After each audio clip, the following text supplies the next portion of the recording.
അയൽവാസിയുടെ ഒരു വർഷം മാത്രം പഴക്കമുണ്ടായിരുന്ന ഓട്ടോറിക്ഷ ഒരു ദിവസത്തേക്ക് വാടകയ്ക്ക് കൊണ്ടുപോവുകയും പിന്നീട് മുങ്ങുകയും ചെയ്ത ബിരുദൻ 27 വർഷത്തിന് ശേഷം പിടിയിൽ. പൂന്തുറക്കാരൻ സജീവ് എന്ന് വിളിക്കുന്ന അഞ്ചൽ അഗസ്ത്യക്കോട് കനാൽ ജംഗ്ഷനിൽ തെങ്ങുംപണയിൽ വീട്ടിൽ സജീവാണ് അഞ്ചൽ പോലീസിന്റെ പിടിയിലായത്. 1997 അഞ്ചൽ ഈസ്റ്റ് സ്കൂളിന് സമീപം വാടകയ്ക്ക് താമസിച്ചു വന്നിരുന്ന സജീവ അയൽവാസിയായിരുന്ന രാധാകൃഷ്ണൻ എന്നയാളുടെ ഉടമസ്ഥതയിലുള്ള ഓട്ടോറിക്ഷയുമായി കടന്നു കളഞ്ഞത്.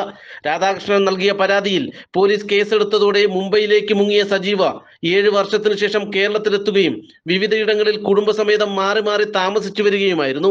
അതേസമയം തന്നെ പുനലൂർ മജിസ്ട്രേറ്റ് കോടതി പിടികിട്ട പുള്ളിയായി പ്രഖ്യാപിച്ച പ്രതിക്കായി അഞ്ചൽ പോലീസ് അന്വേഷണം തുടർന്നു വരികയുമായിരുന്നു.